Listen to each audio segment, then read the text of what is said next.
omubi ngakwazi ngagcoba ngangcolisa kubeka umprofeti ezweni zonke. Ngakho kumele sithembele kuyena umalusi onguJesu Kristu. Ingakho amaHebheru athi bhekani kuyena engumqanyo umphelisi wokholo lwethu, athi masilahla isono esithandela kangakakithi sigijime ngokubekezela kulo kuncintisana, ngoba sisemjahweni. And njengoba sisemjahweni kumele sigijime ngokubekezela mase siyalahla isono esithandela kangaka, ngoba kahle hleli ithi iBhayibheli inkokhelo yesono ikukufa, kodwa isipho somusa sikuKristu Jesu singukuphila okuphakade. Ukuze ukwazi ukuthola ukuphila okuphakade udinga ukuthi ulahle isono esithandelayo, ngoba isono siyathandela. Ukuze ubone umzana ukuthi usewile awumboni ngoba esejola, kodwa isono siqale sithandele kancane agcine esewile. That's why lithi iBhayibheli imdalula uSathane.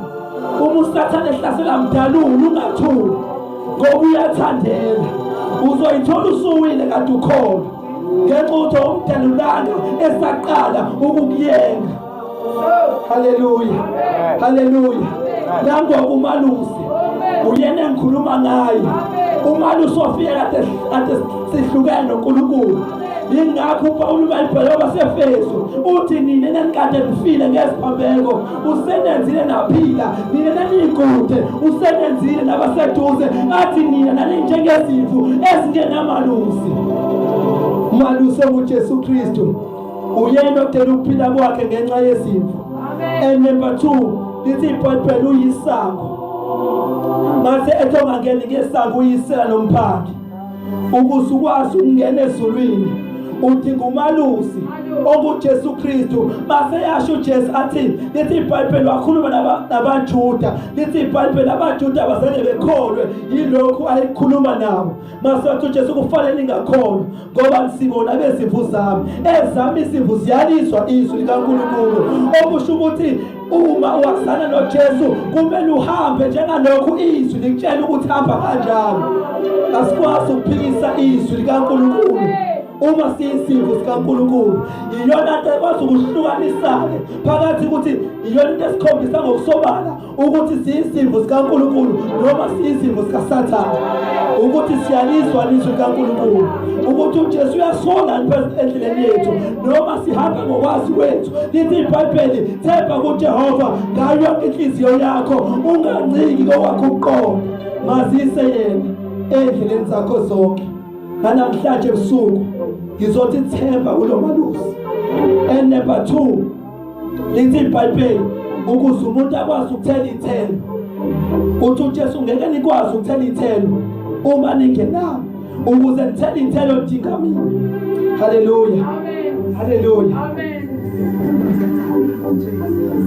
haleluya, haleluya, amen.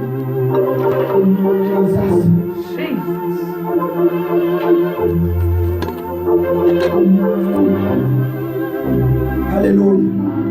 Umalusi siyamdinga. Wonke umuntu ophila emhlabeni uyamdinga lo malusi onguJesu Kristu.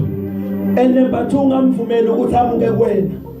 Lithi iBhayibheli hlala khona ababekhala uma uJesu ezomuka, ethi ungamuki ilanga lishonile. Ukuze ukwazi ukuphila kule ndlela udinga ukuthi uhlale noJesu, udinga ukuthi uhlale kuJesu, udinga ukuthi ungasenzi izinto ezomxosha uJesu phezu kwempilo yakho, udinga ukuthi uhlale ngomngcwele. Lithi iBhayibheli ibani ngcwele njengalokhu nami ngingcwele, ngoba into uNkulunkulu ayithandayo phezu kwempilo yomzalwane ukuthi umzalwane kumele bengcwele njengalokhu uJesu egcwele. Ngoba ungekho ngcwele kukhomba ukuthi awusiyona imvu kaJesu. Uthi uJesu abaprofethi bamanga niyabazi ngezithelo zabo.